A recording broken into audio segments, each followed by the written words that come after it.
Timeline मिल रहा है? अब एक साथ थोड़ा एनर्जेटिक हो जाए, सुस्त नहीं रहिएगा, ठीक है? 19वीं सदी है, 19th सेंचुरी, 19वीं सदी। 19वीं सदी क्या होता है? 19वीं सदी आपको पता है ना, 1800 से लेकर 1899 तक। वहां पे मैंने देखो लिखा हुआ भी है 1800 से 1899, आपको कंफ्यूजन नहीं होगा, बस फर्स्ट क्लास देखो। उसमें लिखा है एक टर्म लिखा है, कॉलोनियलिज्म एंड इंपीरियलिज्म। अब आपका एक काम बताता हूं, वो करना है। जहां कॉलोनियलिज्म लिखा है वहां पे लिखिए उपनिवेशवाद।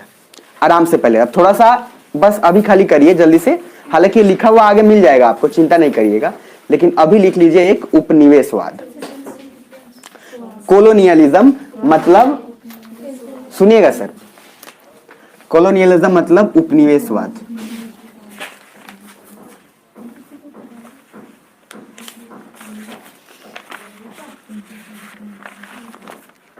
अच्छा ठीक है, अभी काम करिए, अभी मत लिखिए, जिनको जिनको भी दिया ना नोट्स, जो लिख लिए ठीक है, नहीं तो अभी रहने दीजिए, ठीक है? कोई दिक्कत नहीं, मत लिखिए अभी नहीं लिखिए, नहीं लिखिए, मैं बता रहा हूँ, रीजन बता रहा हूं आपको। पेज नंबर आइए जरा 10 पे, 10 पे आइए, 10 पे आइए, आगे 10 पे, 10 पे आएंगे तो वहां देखिए लिखा हुआ है कॉलोनियलिज्म लिखा हुआ है, उसके हिंदी में उपनिवेशवाद लिखा हुआ, उसके पहले एक इंपीरियलिज्म लिखा होगा, वहां साम्राज्यवाद लिखा होगा। अरे सभी को मिल रहा है सर? पक्का ना? तो अभी मत लिखिए वहां पे, ठीक है? वो आगे कहीं ना कहीं मिलेगा, तभी आप लिखेंगे। जो लिख लिए कोई बात नहीं, बाद वाक्य भी मत लिखिए, ठीक है सर? अब वापस से आइए पेज नंबर वहीं पे जहां पे हम थे, यानी कि 2 पे, ठीक है? अब पहले सुनिएगा प्लीज आराम से। सबसे फर्स्ट मैंने बोला 19वीं सदी। 19वीं सदी मतलब क्या है? 1800 से लेकर 1899 तक। अब इस बीच में क्या क्या हुआ था? हुआ तो बहुत कुछ होता है, हमारे लिए क्या इंपॉर्टेंट था बस हमें वो जानना है, ठीक है सर? अब जो मैं इस वाले पार्ट में हूं, रिवीजन फॉर एग्जाम, अब आपका दिमाग उधर जाना चाहिए। जाएगा? अभी जा रहे सबका? पहला देखिए क्या लिखा है, 1914 से 1918 या 19 दिख रहा है सर सभी को? तो क्या लिखा है? World war 1। क्या लिखा है? तो ये क्या है, विश्व युद्ध है कि भारत के युद्ध है? तो सर भिस नहीं है, विश्व युद्ध है। और विश्व युद्ध कौन सा है? पहला वाला। अभी समझना बस।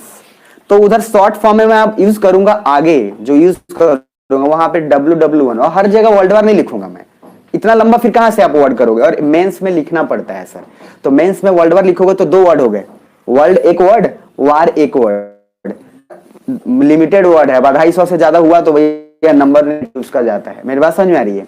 तो दिमाग में रखिएगा कि आपको जो चीज है, चूंकि WW1 ये एक्सेप्टेड वर्ड है, मतलब वर्ल्ड वार 1। मेरी बात समझ में आ रही है? तो आगे से वर्ल्ड वार 1 को WW1 अभी रखिएगा, अभी बस बेसिक से चल रहा हूं, थोड़ा बस दिमाग में रखिएगा, स्लो जाएगा।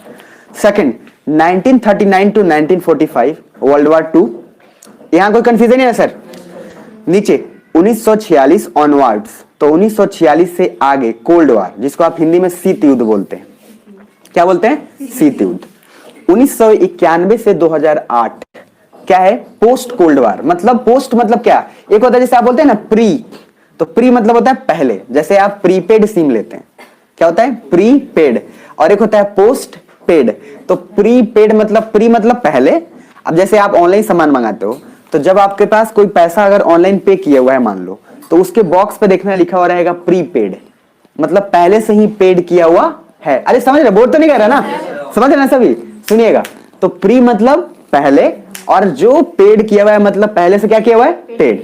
पोस्ट मतलब बाद में, पोस्ट मतलब बाद में, तो पोस्ट मतलब बाद में, इसलिए पोस्ट पेड। तो पोस्ट पेड में क्या होता है? आप महीने का सिम जो महीने भर यूज करते हो और उसको महीने का जो बिल आता है उसको पे कर देते हैं। मेरी बात समझ में आ रही है?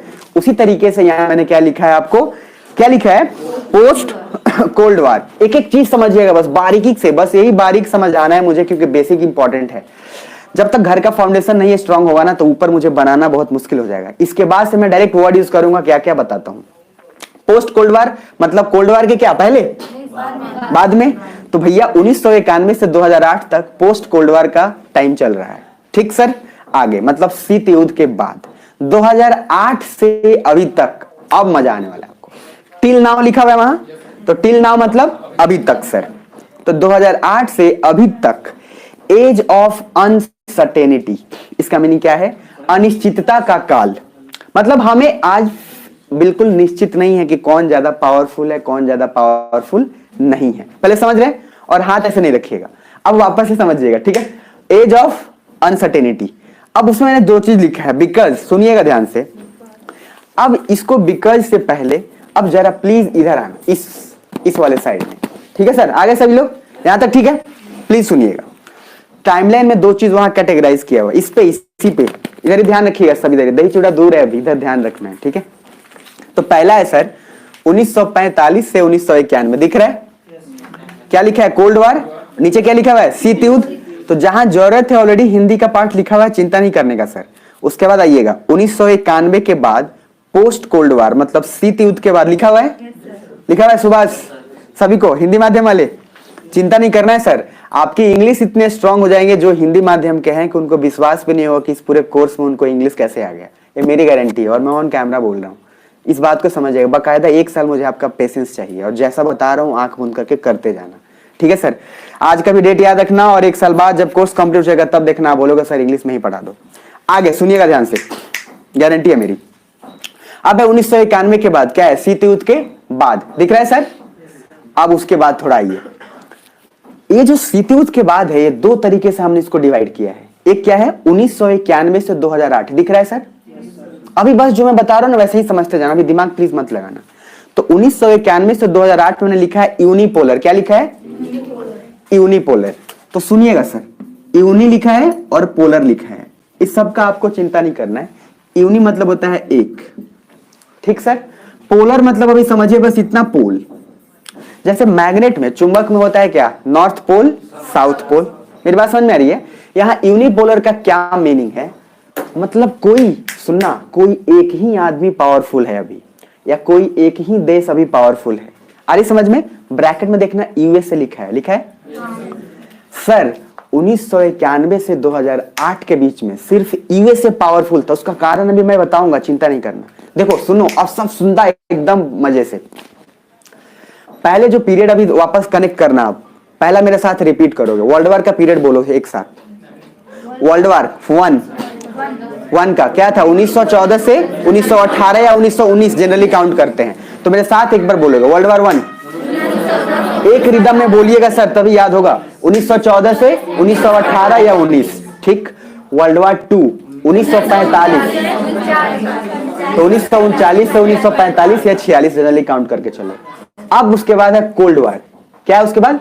कोल्ड वॉर कितना है बताना? तो 1945 या 46 से कहां तक है? ऑनवर्ड्स गया है, लेकिन 91 तक अभी दिमाग में रखिएगा। सुनिएगा, देखो इधर रसिया पहले था यूएसएसआर, सुनिएगा, जो कि ज्यादातर लोगों को पता होता है। तो रसिया जो पहले क्या था? यूएसएसआर।